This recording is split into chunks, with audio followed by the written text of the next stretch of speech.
Hey friends, welcome back. It's been a couple weeks since I've seen you, and that's because I've been out sick with COVID. It was my first time getting it, and it was exhausting. I do want to thank all of you for your well wishes. It meant so much to me reading those and feeling the support from all of you. Back in January, I did a $3 grocery haul, and I discovered some delicious meals that were not only inexpensive, but also nutritious. I made these lentil wraps, which were full of protein, and I had an eggplant mixture in the middle. And then I made this almost like a moussaka kind of casserole, which was delicious.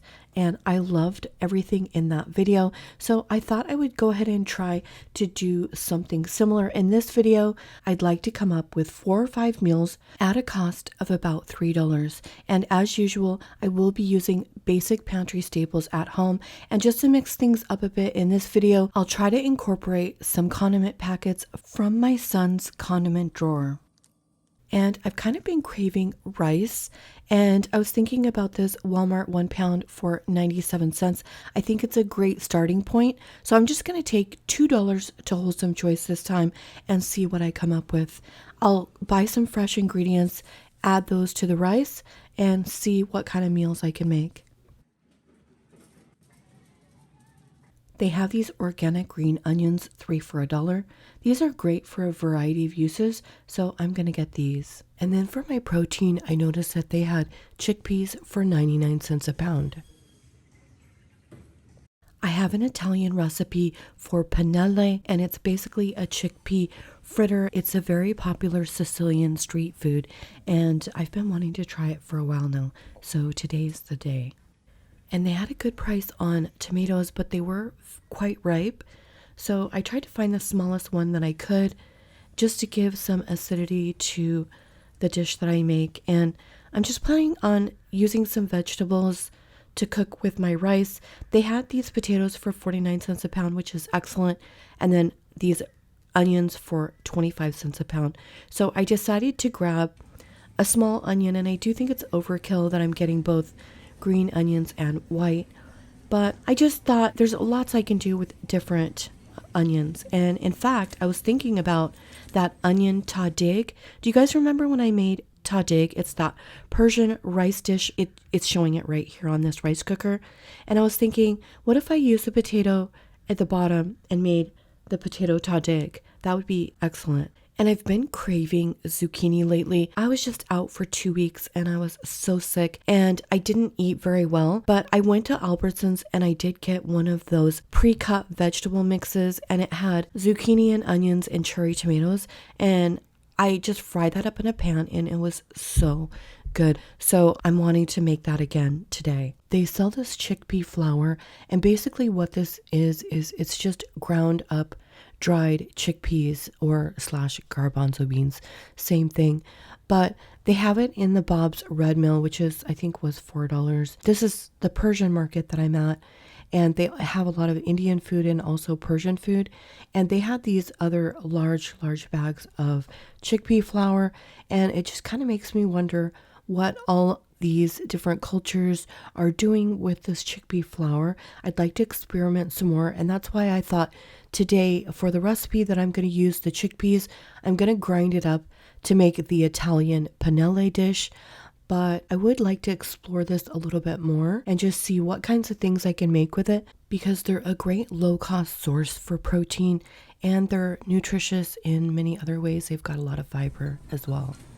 The total for this was $1.93 and the rice was 97 cents, so the total was $2.90. And I'd like to make 4 meals with this, and then we'll see how much I have left over.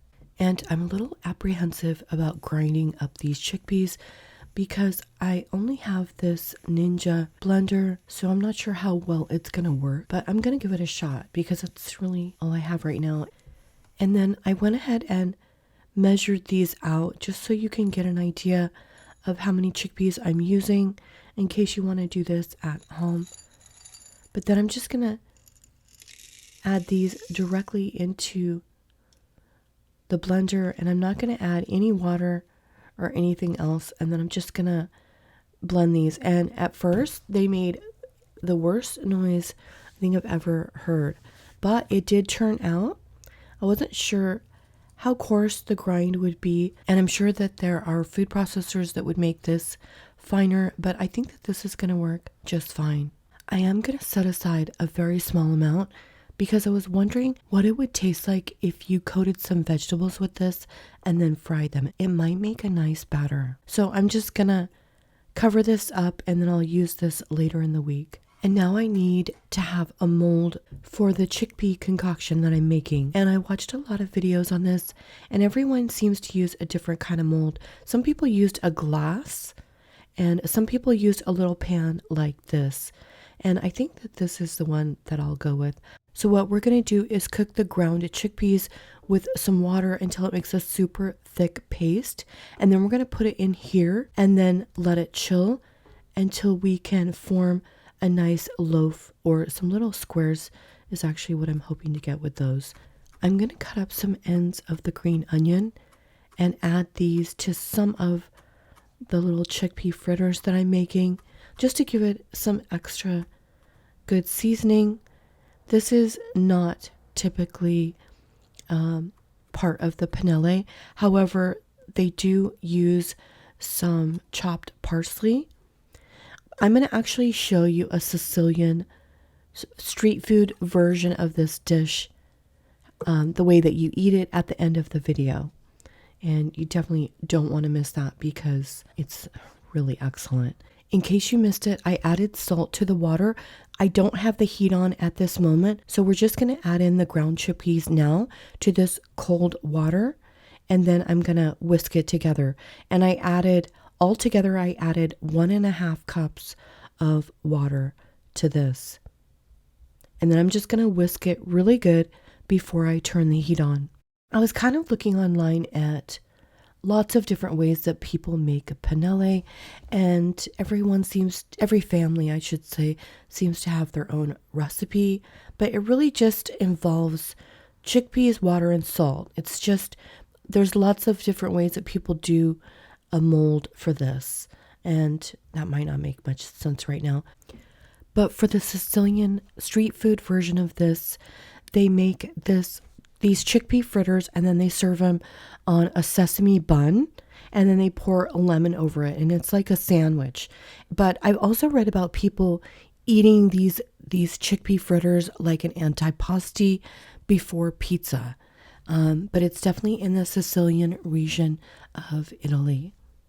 And I think you can bake these as well, but that they're not quite as tasty as if you fry them.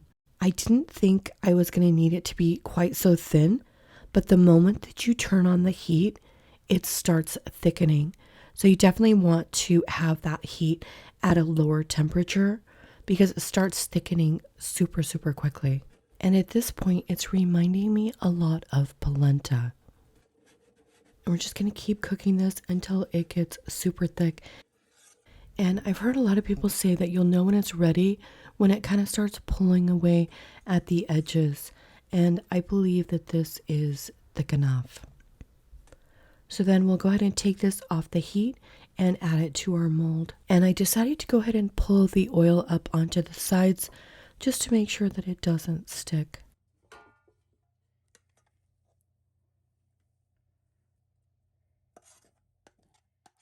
And of course you choose the mold that's going to be the shape of the end result of the fritter that you want. So if you wanted little round squares, then you could add it to a glass or some other kind of round container.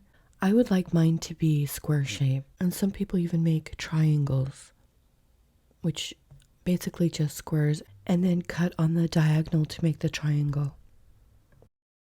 My son came into the kitchen and was talking to me, and I completely forgot to add the green onions. So I'm just going to add them to the top and kind of push them in, and I'm sure that'll be fine. And I'm only going to add them to one side of this. This is pressed down. So now what I'm going to do is put this in the fridge and let this set up. And then I guess it was about a couple hours later, I took it out of the fridge and it was quite firm at this point. So I could go ahead and pull this out and then cut this into my shapes.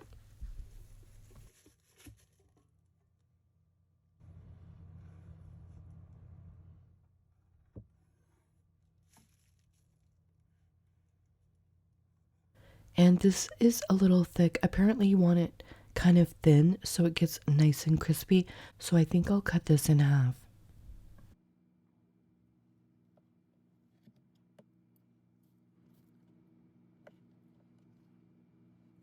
This definitely looks like polenta at this point. But next step is we'll fry these up. I'll go ahead and put the rest in the fridge. I'll be making dinners from this for the rest of the week.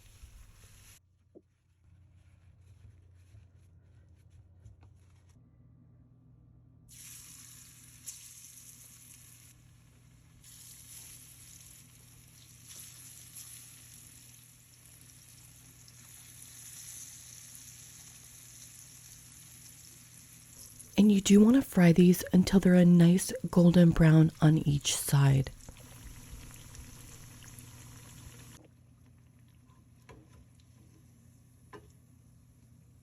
And then I just drain these on a paper towel and added just a touch of salt over the top. And since I have rice in bulk, I'm going to go ahead and just use 1 pound of that instead of opening that bag of rice. And I'm going to cook a half of a cup in my mini dash rice cooker, just because I know that it's the perfect amount for my dinner. And I rinsed the rice, of course, and got it clean, and then added just shy of 1 cup of water. And this ends up being the perfect ratio of water to rice for me. And this will be done in about 20 minutes. And for the packets, I decided to use 2 packets of ketchup and 2 packets of low sodium Kikkoman soy sauce. I'm just going to make a quick sweet and sour sauce with this to go over the vegetables. I woke up at about 3 o'clock and I was thinking about sweet and sour vegetables with the protein. I was thinking about making the chickpea fritters, and then I thought that that would really go good together. So I'm just making a small portion of this in a glass because I'm just making a small amount. And I'm just going to use the ketchup, the soy sauce. I'll add a little bit of water in here. I'm also going to add some cornstarch to this and some sugar. So if you have any kind of juice like apple juice or pineapple juice, I think that that would be a great addition to this, just to give it that little extra something. But this is going to be a somewhat plain one. I used apple cider vinegar because I'm out of white vinegar, but either will work. But I'll just add a touch of this cornstarch, and then when I microwave it, it will thicken up, and then it'll be a perfect amount for the glaze for my vegetables. And you can always taste this and then add a little more acidity or adjust any of the other ingredients if you need to balance it out. And then I popped it in the microwave for just like about a minute and it thickened right up. So this is ready to go.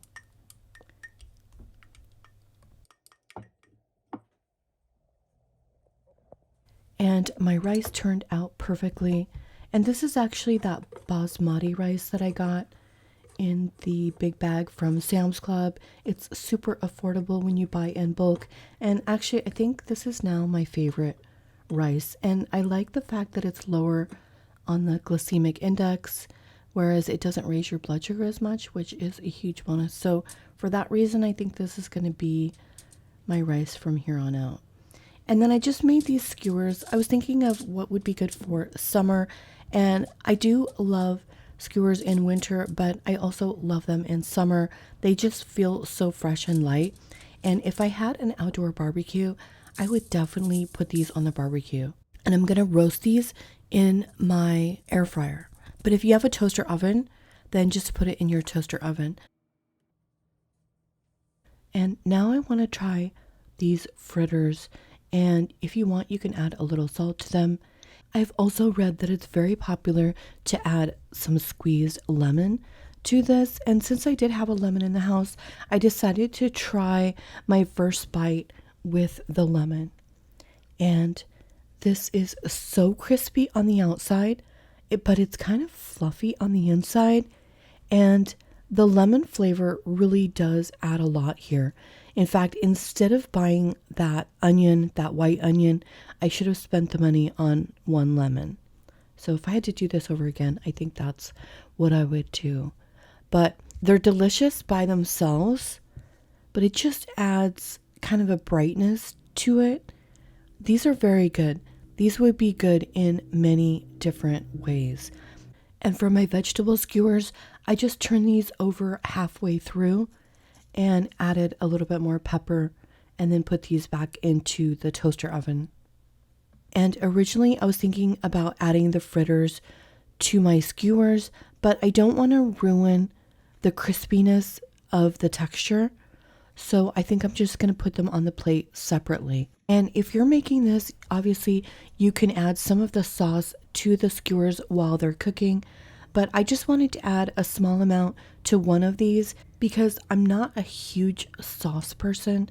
I know that some of you are, which is why I made this, but I would probably just as rather have the plain roasted vegetables. If they're cooked properly, they have plenty of moisture and they taste great. So I love this combination of vegetables. I went ahead and added a little bit of the vegetable juices that came out onto there. And then I'm going to go ahead and try this. And I can tell you, I already love this combination of vegetables. It goes really well together. I would have liked to have gotten a pepper, but the peppers were too expensive for my budget, so I wasn't able to. But onions and tomatoes and zucchini go really good together. And I love the lightness of this basmati rice. I buy it in bulk at Sam's Club, and it comes out to only 87 cents a pound with current pricing, which is actually cheaper than the little bag from the Walmart rice that I showed you earlier, which was 97 cents, so 10 cents cheaper. And I love the fluffiness of the texture of this rice. It feels like a lighter dish, even though it's got rice in it. And I love these chickpea fritters. These are definitely a game changer. There are lots of different things that we can do with these. When I was sick, I didn't have much energy for standing in the kitchen and cooking, so I picked up some of these prepared vegetables at Albertsons. It just had zucchini, onions, and cherry tomatoes. I just put these in a pan and fried these up, and they were so delicious. So I found myself craving these again this week, and so I decided to use our ingredients and basically make the same thing. And I kept it simple. I added a little bit of garlic, salt, and pepper. I actually found myself craving pepper for some strange reason. I just wanted to have a lot of pepper on everything I was eating.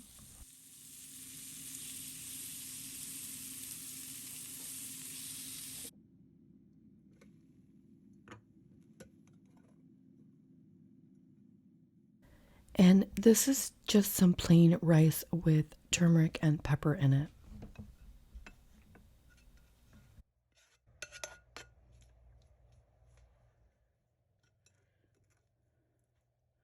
I made this for my lunch for work, and this time instead of frying the chickpea fritters, I added these to the air fryer, and I wanted to see what the difference in consistency was. And actually, there wasn't much of a difference. I did brush these with oil before I put them in the air fryer, and they were still quite crispy. So I do think that's a good option for people that don't want to deep fry theirs.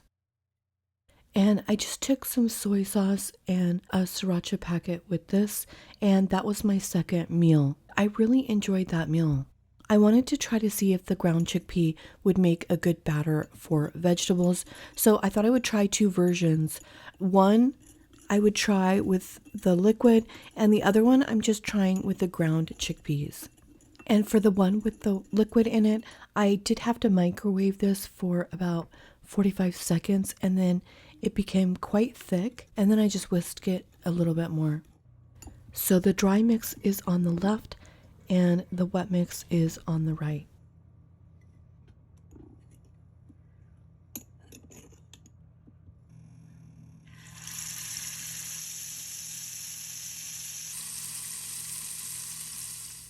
So the wet batter was on the left and the dry on the right. And the dry batter did seem to stick to it a lot better.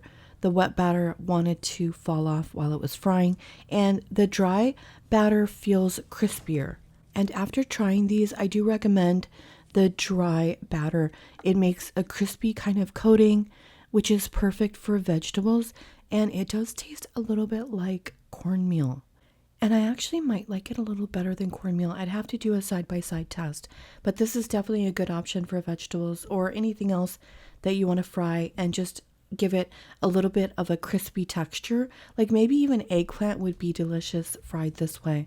Next up, I'm going to make my third meal, and I haven't even touched my potato yet. I think I'll use half of the potato in this dish, and I was thinking about that potato tahdig. I don't know if you guys know what that is. It's an Iranian dish that has potatoes at the bottom, and they get kind of crispy in the rice cooker. I actually don't think I'm going to be able to get these crispy, but I am going to go ahead and add them to my rice cooker. This is how many of the dried chickpeas that I had left. I just added these to my pressure cooker, and so I'm going to use these in the mini dash. I just love this. I'm making my dinner for tonight, and this time I'm going to add a little bit of oil in the bottom. Just going to give it a shot if I can get any kind of crispier texture, and then I'm adding in some turmeric to give the bottom level some nice color. I'm going to add my potatoes in to the bottom, and I just want them to have a beautiful color. Typically when they make tahdig, they add some saffron water to this. I don't know that I'm a lover of saffron. Plus, it is an expensive herb. It's actually the most expensive herb there is.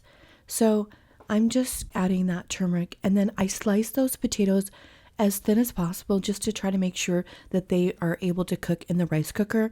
I also added a little bit of salt to those and also pepper because, of course, I'm still on my pepper kick. I'm adding a half cup of rinsed basmati rice because, again, I was using the rice that I had in bulk, but if you were doing this and you don't have it, then just use the long grain rice. And then I'm adding my cooked chickpeas to this, and I cut up some of the zucchini and green onions, both the white part of the green onions and also the dark part. And then I'm just going to add these to it. I'll add some more fresh green onions to the top when this is completed. And then I'm adding just a touch of my homemade adobo seasoning mix to this, which I made in a previous video. And then just add the bouillon of your choice. I was thinking that this tomato bouillon with chicken flavor would be good in this, but you could also do regular chicken. I'm doing vegetable seasoning, and I just added that into a cup of water. Remember, because I did the half cup of rice, I'm doing 1 cup of water. And that's a ratio that always turns out perfect for me in this rice cooker. If you're watching this and you have a family, then by all means use a larger rice cooker. It'll do the exact same thing. I've got my Aroma 8-cup rice cooker that I love, and I cook a lot in that as well. I'm just using this now because it's the perfect size for my dinner. And this is what it looked like after I ran it for 1 session. I decided to run it a second just to see if I could get it a little bit more crispy on the bottom. And I did not expect to have such positive results, but I think the addition of the oil and running it through a second session, it did get a nice crispy coat on the bottom, not only on the rice, but also you can see it on this potato here, how it became crispy on the bottom. And it just adds such a nice texture to this dish. I was so excited when I saw this. I just didn't think I was going to be able to do that in the mini dash. The Persian rice cookers, like I was showing you in the grocery store earlier, has a higher heat setting. And so that's how they're able to get a perfectly crispy crust on the bottom. And I'm sure it works much better than I was able to do with this, but still I'm quite satisfied with this. And the thing about the green onions is it's great when you add them to the dish because it changes a little bit of flavor when they're cooked and it becomes quite savory and delicious. But when you add the fresh green onions on the top, it does kind of brighten it up a bit and just adds that extra textural element as well to this. And I love this. It was so good. I did feel like this needed some more color. So next time, if I have some cherry tomatoes, I think I'm going to throw about 5 of those in there and see how that works. This would also be good with some carrots. So this was my dinner last night and I loved it. Definitely going to make this again. And it's amazing how delicious potatoes are with rice. We've tried potatoes with pasta before here on the channel. It was an Italian dish that I made, and that was delicious. And this is really great as well. And before I show you the Sicilian street dish that I made, I want to show you what I have left over because I only had time to film 3 meals, but I very obviously had enough food for 5 meals. I believe I have at least 2 servings left of this rice, and those were 1/2 cup servings. I've got that zucchini. I have half of the potato, if not more than half, and then I have the onions and the chickpea patty. And now for one of my favorite discoveries of the video, let's make pane e pennelle, which literally translates to bread with pennelle. I'll be making a street food that is popular in Sicily, and it's basically just a sandwich that's made with the chickpea fritters, but it is a beloved recipe that many people rave about. I picked up these brioche sesame seed buns. These looked good to me, but obviously you can just get regular sesame seed buns, and I have a lemon. And that's really all there is to it. I read about these little street sandwiches that are sold all over Sicily at street vendors, and people just love them. And it's basically just the chickpea patties with a squeeze of lemon on there and then possibly some chopped parsley. And that's it.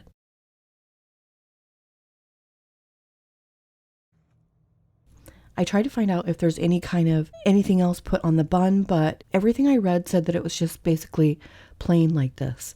So that's what I'm trying for my first one. I'm just giving a good squeeze of lemon over the top. I love the simplicity of this. At first I was thinking that this might be kind of dry though, without any kind of dressing for the bun. But then as soon as I took a bite of this, I realized this just works. And I'm not sure if it's because of the bun that I got was very soft and it had a lot of moisture in it. It wasn't dry at all. This just tasted so good. And I let my son try this as well, and he actually rated this a 9, which is surprising since it has no meat in it. But he really loved this. And the lemon just really works. If you wanted to dress this up, then obviously you can. I think it would be good with some Parmigiano Reggiano, kind of on the top of that. That would add a lot to it. And then I had also read some other people had tried this with some pesto on the bun. And fortunately, I had this Barilla pesto in my pantry, so I pulled this out, just kind of giving other options here, and that was delicious. This would also be great with some added lettuce and tomato along with that pesto. But honestly, this was really eye-opening. Just the chickpea and the bun and the lemon was delicious. I love this discovery for us. I think that is a super inexpensive meal for a family. And it's delicious, but you are going to each want to eat 2 of those because they are just so good. And I added in some footage here. I did remake this again at the end of the week with the pesto and the lettuce and tomatoes, and it was delicious. I like this both ways. I like it plain, and then I like it with the lettuce and tomatoes, but there is something about the simplicity of just the pennelle with the lemon. It's just so good. I can see why it's so popular. My son made a different concoction. He added some sour cream and then some pesto to the sour cream and then a little bit of lemon. And that actually was really tasty as well. I had read about some people ordering this pennelle as an antipasti in Italy. And so I think having a dip like this would be really nice if you were eating it in that way. I want to thank you all for sticking with me while I was out sick for the last couple of weeks. I do appreciate your support. Thank you so much for watching, and I'll see you next week. Morning has broken, my windows are open. Wanna feel the wind blow through my hair. Which way do I follow? What happens tomorrow? I turn to you and hope you can guide the way. Sometimes